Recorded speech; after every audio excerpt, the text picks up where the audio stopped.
Chennai Mannady மியாசி matric மேல்நிலைப் பள்ளியில் 27 ஆண்டுகளுக்கு பிறகு நடைபெற்ற மாணவர்கள் சந்திப்பு நிகழ்ச்சியில் முன்னாள் ஆசிரியர்கள், மாணவர்கள் ஒருவரை ஒருவர் சந்தித்து மகிழ்ச்சியுடன் தங்களது வாழ்த்துக்களை தெரிவித்தனர்.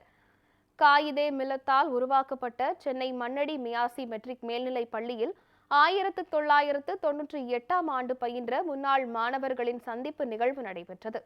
தொழிலதிபர் ஜியாவுதீன் ஒருங்கிணைப்பில் 10ஆம் வகுப்பு, 12ஆம் வகுப்பு பொதுத் தேர்வில் சிறந்து விளங்கிய மாணவ மாணவிகளுக்கு ஊக்கத்தொகை வழங்கி பாராட்டினர்.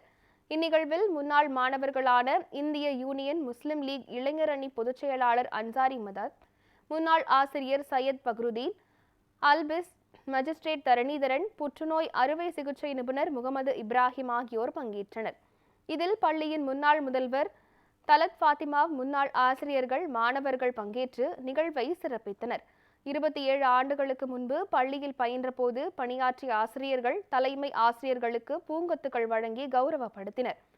இதில் தமீமுல் அன்சாரி, இம்தியாஸ், இப்ராஹிம் ஆகியோரும் பங்கேற்றனர். தொடர்ந்து ஏழை மாணவர்களுக்கு உதவ முன்னாள் மாணவர்கள் உறுதியேற்றனர்.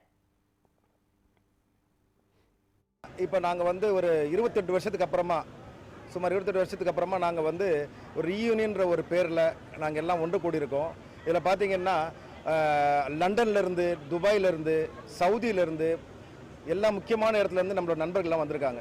ஸோ இதில் பார்த்தீங்கன்னா நாங்கள் இந்த ஒரு ஒன்று கூடல் கூடணும் கலைஞனும் இல்லாமல் கல்விக்கு நாங்கள் முக்கியத்துவம் கொடுக்கலான்னு சொல்லிட்டு வரக்கூடிய வருடத்திலிருந்து ஏழை மாணவர்களுக்கு இலவசமாக, அதாவது இந்து, முஸ்லீம், கிறிஸ்டின் அதை இல்லாமல் மொத்தமாக எல்லா சமூக மக்களும் பயன்படுற அளவுக்கு நாங்கள் ஒரு கல்வி விழிப்புணர்வு கொடுத்து அவங்களுக்கு ஒரு உதவித்தொகையும் கொடுக்கலான்னு சொல்லி இந்த ஒன்று கூடலில் நாங்கள் ஒரு முடிவு எடுத்திருக்கோம்.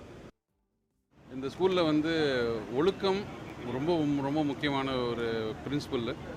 இந்த ஸ்கூலில் மாணவர்களுக்கு படிப்பு மட்டும் இல்லை, கேரக்டர், கான்டக்டு, அவங்களோட பில்டிங் எல்லாமே ஒரு ஃபண்டமெண்டலாக ஒரு பேக்கேஜ் மாதிரி தான் இருக்கும். இந்த ஸ்கூலில் படித்த பசங்களுக்கு இன்றைக்கி பார்த்திங்கன்னா அந்த ஒழுக்கம் 1% கூட இதாகாது. அதே மாதிரி ஒற்றுமை, அவங்க ஒருத்தரோட ஒருத்தர் நட்புறவு, அதெல்லாம் இன்றைய காலத்தில் பார்த்திங்கன்னா கமர்ஷியல் இதாகிடுச்சு. ஸ்கூலில் படிப்பு முடிச்சுட்டு பசங்க அதோட டிஸ்கனெக்ட் ஆகிடுறாங்க. இந்த குரூப்பு, இந்த ஸ்கூலில் படித்த பசங்க ஒரு ஒற்றுமை ரொம்ப இம்பார்ட்டண்ட். அது பசங்களுக்கு படிப்பு மட்டும் தேவையில்லை, அவங்களுக்கு அன்றாட வாழ்க்கைக்கு தேவைப்பட practical experience, skills, technical skills அதெல்லாம் ஸ்கூல்லேயே பசங்களுக்கு சொல்லிக் கொடுத்தா நல்லாயிருக்கும். ஏன்னா வெளிநாட்டில் ஸ்கூல் எஜுகேஷன் சொல்லும்போது அவங்களுக்கு புத்தக கல்வி ஒரு செக்ஷன் இருந்தாலும் ப்ராக்டிக்கல் எக்ஸ்பீரியன்ஸு, அவங்களுக்கு டெக்னிக்கல், ப்ராக்டிக்கல் நிறைய எக்ஸ்போஷர் இருக்குது. ஸோ நம்ம நம்மளோட கல்வி திட்டத்தில் இதெல்லாம் கொண்டு வந்தால் நல்லாயிருக்கும். 27 இயர்ஸ் கழித்து இந்த ஸ்கூலுக்கு திரும்பவும் வரேன். ஸ்கூல்லேருந்து இவ்வளோ தூரம் படித்து பெரிய ஆளாகி திரும்பவும் இந்த ஸ்கூலுக்கு வர்றது ரொம்ப பெருமையாக இருக்குது. என்னுடைய டீச்சர்ஸ்க்கு நான் என்னுடைய இந்த வெற்றிகளை சமர்ப்பிக்கின்றேன். அதை இந்த வெற்றியை நான் என்னுடைய ஃப்ரெண்ட்ஸ் கூடவும், என்னுடைய டீச்சர்ஸ் கூடவும், என்னுடைய பிரின்சிபல் கூடவும் பார்ட்டிசிபேட் பண்ணி அவங்க கூட ஷேர் பண்ணுறது எனக்கு ரொம்ப பெருமையாக இருக்குது. இதுக்கு நான் இறைவனிடம் மிகவும் என்னுடைய தாழ்மையான நன்றிகளை தெரிவித்துக் கொள்கின்றேன். அல்ஹம்துலில்லாஹ். ஸோ இந்த ஸ்கூலில் படித்தாலும் நம்ம பெரிய ஆள் ஆகலாம் அப்படிங்கிறத இங்கே இருக்கக்கூடிய ஸ்டூடெண்ட்ஸ் நம்பணும். ஸோ தன்னம்பிக்கை வளர்த்து கொள்ளணும், மோட்டிவேட்டடாக எல்லாத்தையும் படிக்கணும். இந்த காம்படிட்டிவான வேர்ல்டில் நாமளும் படித்தா முன்னேறலாம் அப்படிங்கிற எண்ணத்தை கொண்டு படித்தோம்னா இந்த ஸ்கூலில் இல்லை, எந்த ஸ்கூலில் இருந்தாலும் நம்ம பெரிய ஆள் ஆகலாம், லைஃப்பில் முன்னேறலாம் இன்ஷா அல்லாஹ்.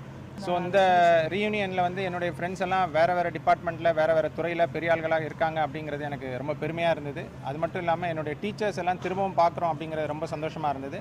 ரொம்ப ஒரு எமோஷ்னலான மொமெண்ட்டாக இருந்தது. அவங்கள எல்லாத்தையும் திரும்ப ஒன்றா சந்திக்கிறோம் அப்படிங்கிற வாய்ப்பை நான் ஒரு பெரிய கோல்டன் ஆப்பர்ச்சுனிட்டியாக நினைக்கிறேன்.